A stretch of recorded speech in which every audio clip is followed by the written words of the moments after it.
That's going to really irritate me that it's not actually. Hi, and very much welcome to Jane James from Little Voices. It's great to have you here. We've got a new feature called 20-ish questions, where we want to get to know our franchisors and want to get to know their businesses in a bit more detail. So we're going to ask a few questions to unpick about Little Voices and about Jane's experience with it. So thank you very much for being here today, Jane. It's a privilege and a pleasure. Thank you for asking me, Katie. No problem at all. I'm going to kick off with, what inspired you to start your franchise? How did the idea come about?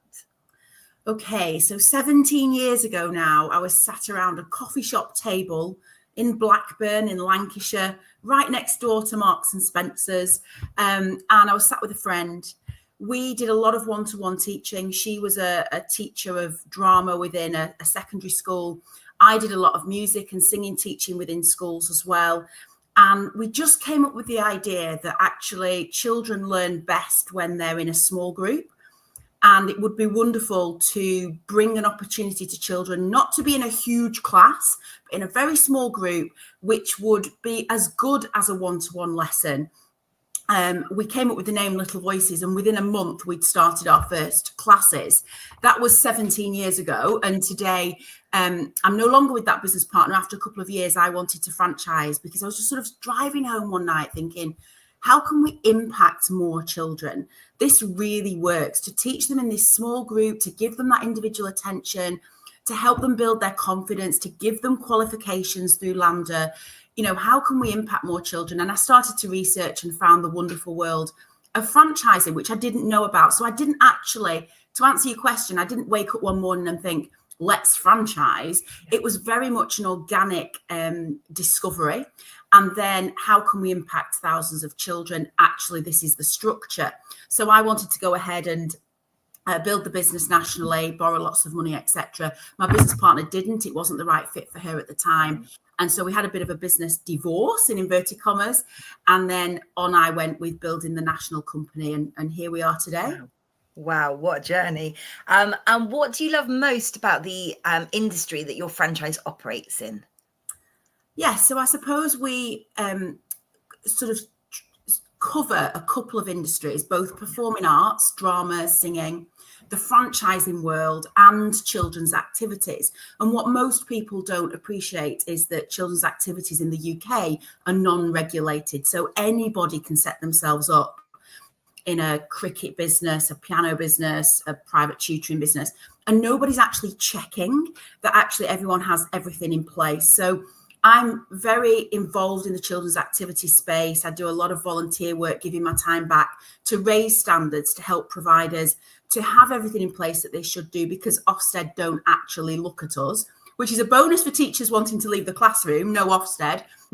However, for me, it is about standards, and we're working with children and have been in that safe space. So children's activities for me is a big industry we're in. We're obviously in the franchising industry, which contains everything from McDonald's to a man in a van fixing cars and everything in between. And that's a real wonderful industry to be part of from a business perspective, and growing the model and bringing in the right people. And then for performing arts, of course, you know, we're involved with all the people that love to teach drama, singing, dance. We don't actually do dance at Little Voices, which is sort of something that we don't touch. We deal everything with the voice, drama and singing. But those three industries and crossing over those three industries is absolutely fantastic. Yeah, fantastic. Nice to know. And what are your core values at Little Voices? Okay, so we do have core values, and these have been developed with our national team. We believe in every child, every person within the business, from the bottom to the top, being the best that they can be. It's not about being the best, it's about being your best. And finding your voice, whether that be as a franchisee in business, finding that work-life balance, or whether it's a child in the classroom who needs to just put their hand up a bit more confidently at school and find their voice within our setting. So being the best that you can be is one of our values. That learning should be a fun and happy experience. I think a lot of the fun has been taken out of the classroom in recent years, and actually we learn best when we're having an amazing time. So learning should be a fun and happy experience. And that's for our tutors, our teachers, our franchisees, as well as the children in the classrooms. We believe that in the power of being positive and kind. So years ago, we used to have a value that was, you're never fully dressed without a smile, taken from the musical Annie, of course, which was a nice link. But I think COVID taught us all that actually it's okay not to be okay sometimes. We don't always have to be walking around or entering a room with a big smile on our faces if we don't feel that way. So we very much believe in the power of positivity and kindness. We believe that we can build confidence and life skills through drama and singing, and just building that way of being confident and feeling, comfortable in our own skin. It's not, again, about being the shining star. We are definitely not a stage school. So it is about building life skills through drama and singing. And the fifth value absolutely just escapes me this morning. I'm going to be really real and say that is because I'm 46 and it's all that perimenopause stuff that goes on and you get that kind of brain fog. I know them all like dum, dum, dum, dum, dum, dum, dum, but as I've given a little explanation about each, it's just left me. It'll come back as we're chatting. Don't worry at all. No, totally understand that time of life. And maybe other people can relate as well. And apart from the menopause, what's your vision? To get through that. Yep. Look, our vision started as impacting thousands more children. That's how I started this, and positively impacting them in a really safe, creative, fun way. And long may that continue, both nationally and globally. I think at some point we will go global. It will be through a strategy and a plan. It won't just be ad hoc. But at the moment, we have 32 fabulous franchisees across the UK building very sizable businesses that give them the chance to leave the classroom, open their own locations, work within a supportive team, build a team if they don't want to do all the teaching, build a business that they can then go off on holiday outside of school holidays if they so wish. So for me, it's about, making sure that we've got the UK well and truly covered, and we've got areas of the UK that we'd still like to find fabulous people, of course, and then looking at the strategy abroad. Wonderful. And with those qualities for your franchisees, what do you think is the most important qualities that they have, or that you're looking? Oh my goodness, so many. Just incredible, I have to say. So obviously passionate about performing arts, have that really organized set of business skills. Like, people might say to me, I've never run a business, how could I do this?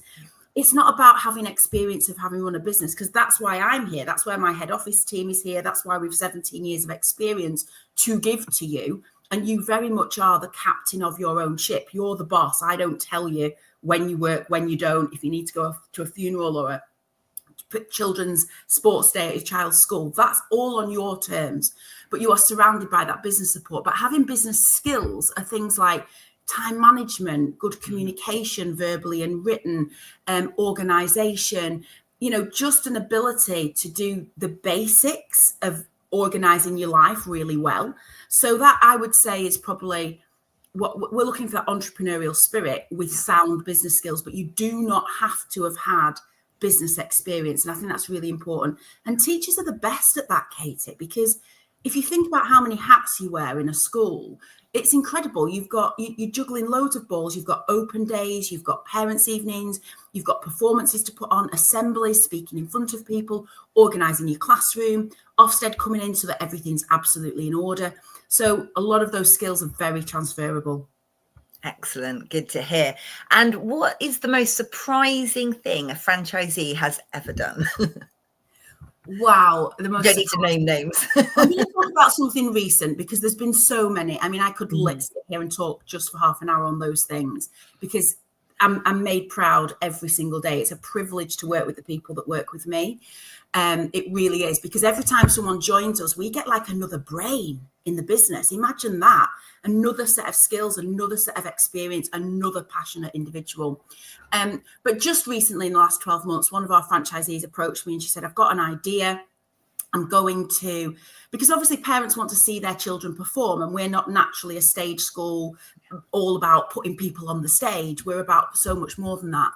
And she decided to hire a cinema an entire cinema screen. She filmed all of the children individually or in their small groups of 8. And bearing in mind, she's got, upwards of 150 children here. She filmed all of them, and she put together a full film roll, and hired the cinema, and all the parents and all the children came to watch their child on the big screen. And what was lovely about that is the children could see themselves back, and they'd been part of that process, which was gorgeous. And popcorn and, red carpet and video opportunities to chat. It was an incredible moment. And she just literally said to me, Jane, can you come on this day in July and be with me? And I said, yeah, of course, I'd love to come and see it. And I was blown away by the impact for the children and the parents. That's lovely. I mean, this idea about being able to see yourself back, because they never see it, do they? I mean, as a teacher, as a performer, you're director or choreographer, you're stood at the front, aren't you? And you've got this vision, and they're a massive part of that vision, but they don't ever reflect back on it. So that's really nice.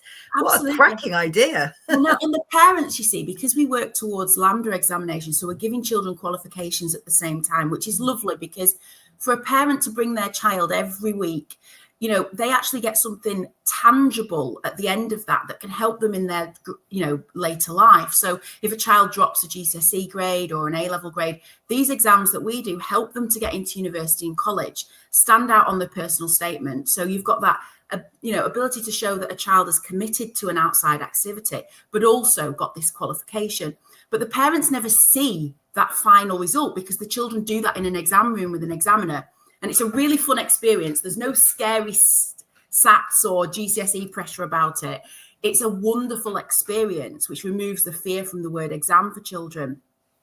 But actually, the children never get to see that back, and the parents don't. So to see it on the big screen was just an incredible experience. Yeah, that's a very clever thing to do. Well done, that franchisee. Fantastic.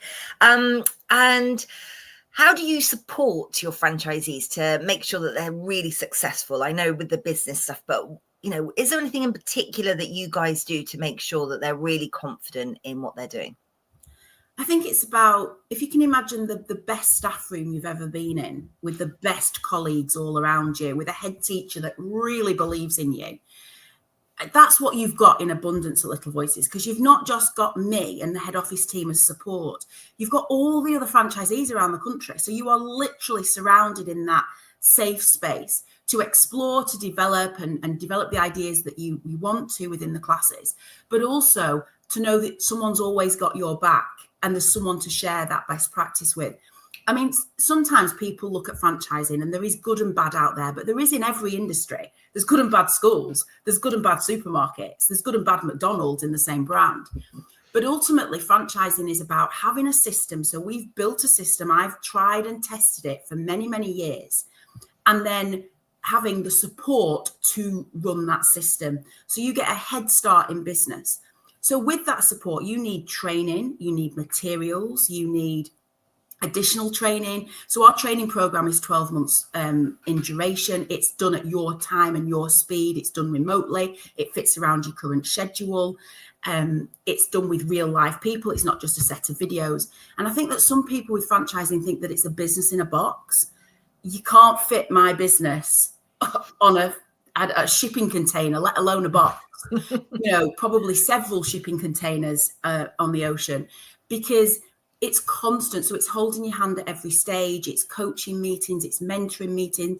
It's collaboration stations in person with the other franchisees. It's a national conference. It's a support. We have our own app. We all communicate on the app on a daily basis. It's and all the documents and folders and policies and procedures and structures. You've got all of that as well. So yeah, it's in terms of what we offer our franchisees, I'm hard pressed to tell you something that we don't offer, given all that's there. And that's been built up over all of these years. Yeah, wonderful.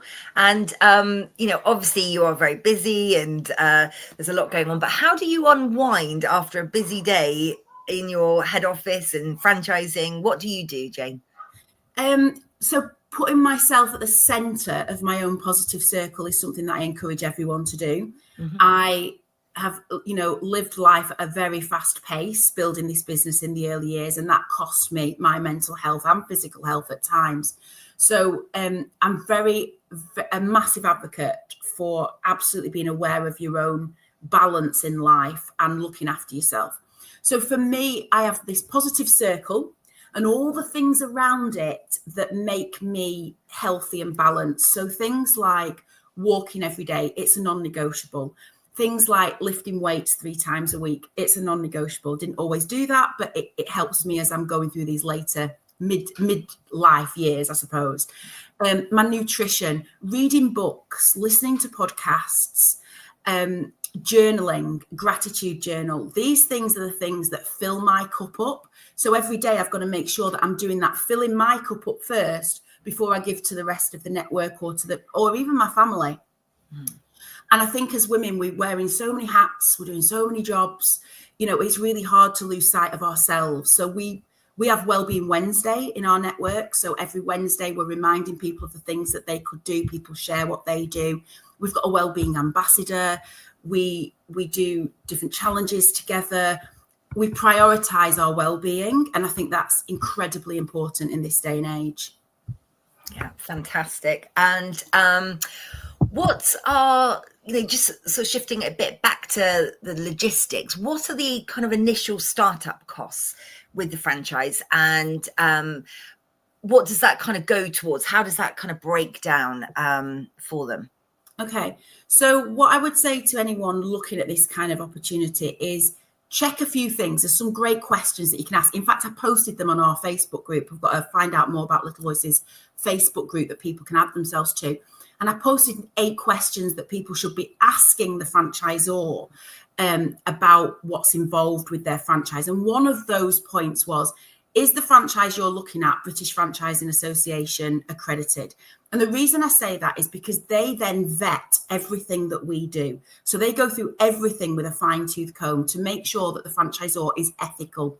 Part of that ethical part is that when you have an initial fee for a franchise, the majority, and I mean 85% of that fee, 90% of that fee, should be going on getting the franchisee up and running and started. So as a franchisor, I do not make money on the initial fee. Okay. But there is an initial fee because you are taking 17 years of knowledge and a business model and all of the materials we give you in terms of flyers, banners, posters, syllabuses, access to scripts, policies, procedures, templates, access to systems. We do all of your training, which I've just explained is a 12-month training course. I would imagine we take between 200 and 250 hours of training time with franchisees in their initial stages. Your exclusive territory, your legals, your accountancy setup, your website setup, your email setup, everything that gives you the opportunity to start launching your business is given to you. So we don't make money on that initial fee. Our fee is just shy of 17,000 plus VAT, and it doesn't have to be paid up front. So we have lots of payment plans. We have funders. We have discounted rates for paying up front. We have a payment plan that can be a few £100s a month. So there's a way of getting involved. However, you have to be the right person. So for me, it's not about whether you've got the money or not, or whether you can borrow the money. It's about whether this fit is right. Because for me, franchising is about a marriage. It's about going into something seriously. So we need to take our time to make sure in the dating stages that we fit and with the right connection. Because we make money on your success. So as a franchisor, we take back a percentage of your income as you are growing. And that is standard. It's everybody pays the same. It's not a set fee. So if you've only got 10 pupils, you're only paying a percentage of 10 pupils. If you've got 500 pupils, it's a percentage of 500. And that's where it's shared success. So if you're not successful, I'm not successful. It doesn't make any sense to sell you a franchise or award you one if I don't think you're going to be able to build the business that you want to. Yeah, excellent. Good to know. And does that answer the question? Yeah, I think it does actually. It's important to know this because there is a fee, and that can put most people off, can't it? But there is a very good reason that there is a fee. And like you've just explained eloquently, that's what it's going towards. And it's making sure that you're serious about it as well, isn't it? If you could just take it on for free and run with it, you might not put all your effort and energy into it. So it's really important that, there is that fee there, that you have that accountability to yourself as a franchisee as well. I think that definitely answers the question. And in terms of getting profitable, how easy is it to make a decent profit with Little Voices? And how would you say to go around that? Okay, so as part of one of our discovery stages, so I probably take about 8 to 10 hours of time with somebody before deciding whether I'm happy to award them with a franchise. Okay. And part of one of those stages is your business planning stage. So I take every franchisee through what their ideas are, where they want to open in their particular area, what they're thinking, which income streams they're going to use from Little Voices, because we've got multiple income streams. So you've got theatre weeks, you've got workshops, you've got merchandise, you've got the lessons, you've got school partnerships, after school clubs. There's so many ways of bringing money into the business following our model. So we look at which ones are going to suit you, which are going to suit your family, what you're aiming for. And we do the written part of the business plan. And then we move on to the financial side of the business plan, which is looking at every number that you need to understand in your business, how you're going to make money, what that looks like, and what your costs are going to be, and therefore what your bottom line is. Now, I would imagine, when you set up in business, most people will do a business plan because they want to borrow some money from the bank. I don't make people do it just to borrow money. I make them do it for their own understanding of every number, because the numbers don't lie in your business. And depending on how many theatre weeks or how much time you've got to run lessons in the week, because you might still be working part-time as a teacher, or you might you might do supply or whatever. So we go through every individual figure with somebody and build their business plan as how they see that rolling. Within that, you can then see where your profitability and break-even points will be.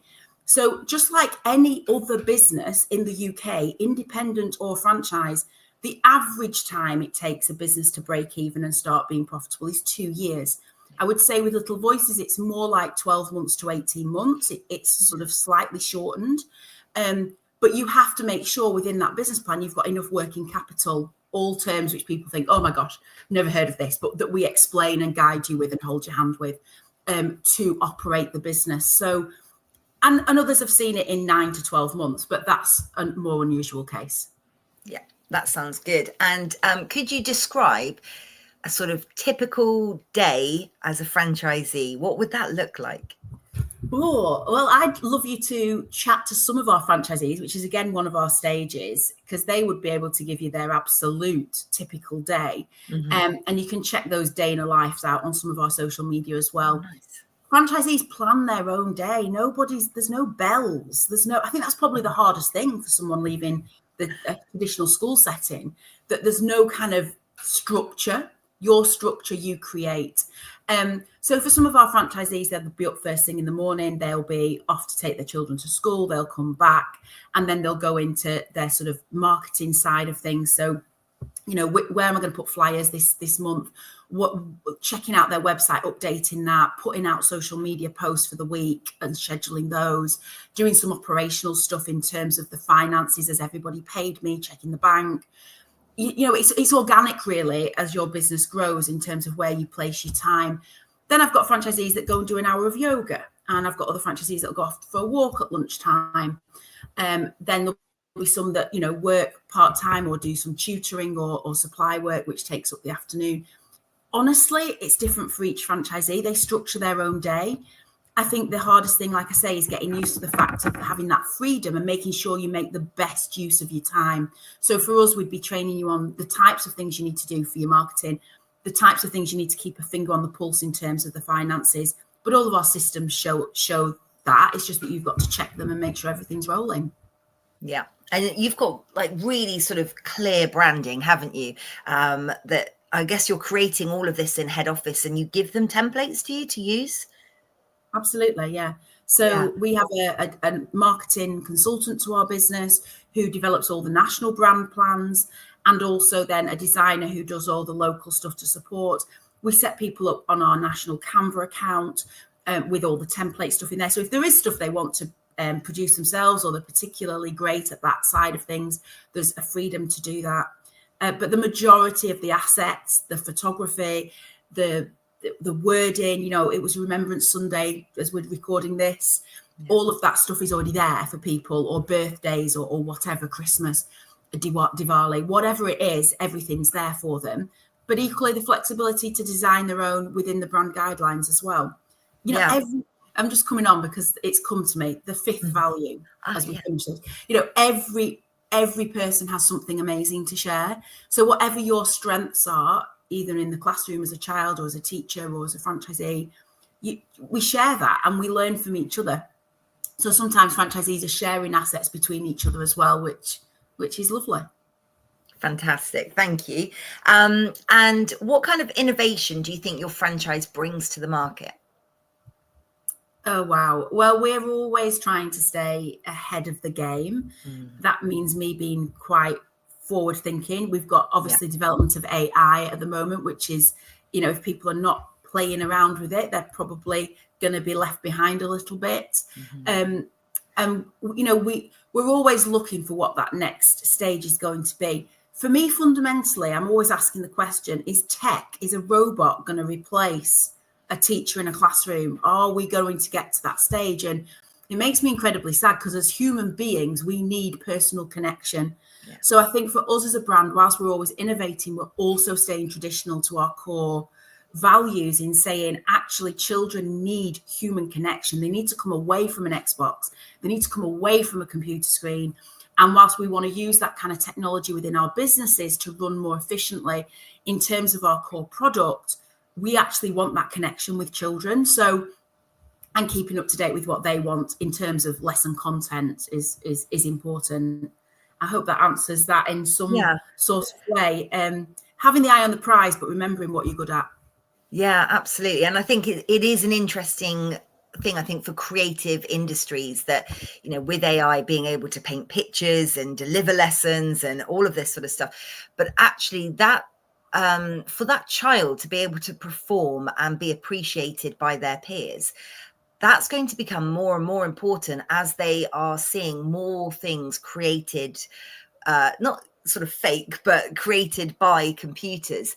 That sort of connection to real life is going to become more important. So I think in some ways you're perfectly positioned, aren't you? Like you say, you've got one eye on, you know, the future and what tech's going to look like, but also staying true to your roots and why you do it in the first place, which is to empower those students. So yeah, no, that's fantastic. And we all know through the lockdown, for all of us, you know, learning through a screen wasn't helpful for the majority of children in terms of their development, their verbal development, their social development. So what we do in the classroom at Little Voices is absolutely give them all the things that they do need in terms of that personal connection and helping them to find their voice.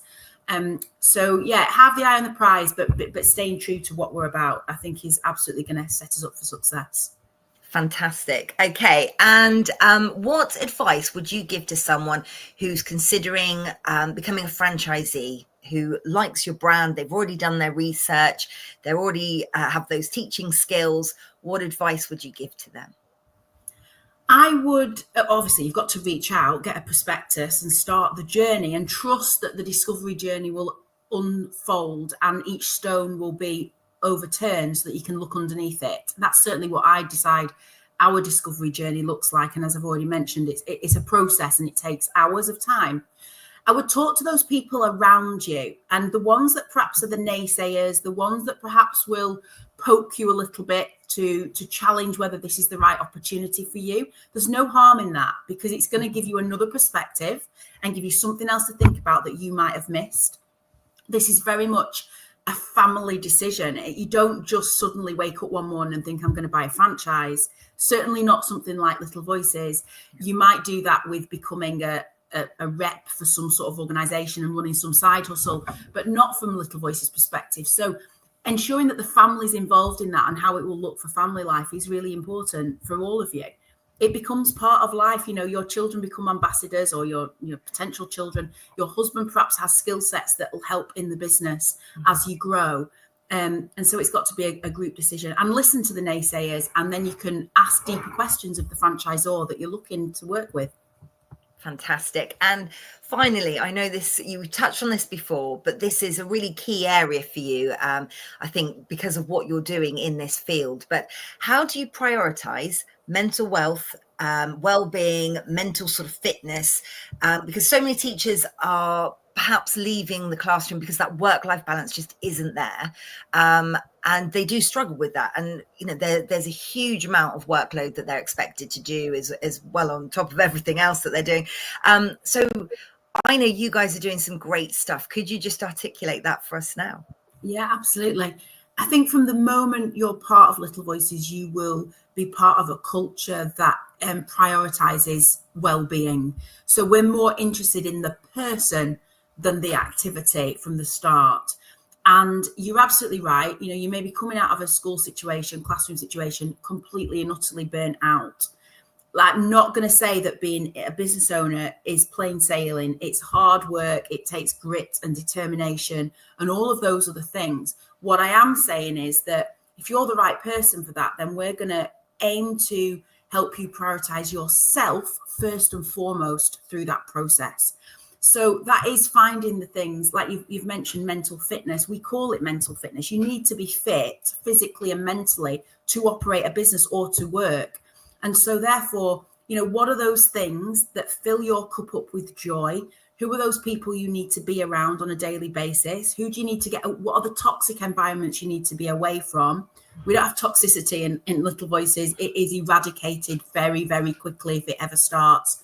And so it's important to be in the right circles, but put yourself first. And that is, unfortunately, whether you like exercise or you don't, it is taking some form of exercise, strength exercise, initially, looking after what you're putting in your body and prioritizing you first and foremost, even before your children. And that's something that I didn't do years ago. So to share slightly, I was a mum, a sole parent on my own for many years as a sole parent. And everything was about the business and Live, because the business provided for us and kept the roof over our heads. And Live was my pride and joy. Anyone with a child will feel exactly the same. And everything was for those two things. And I came last all the time.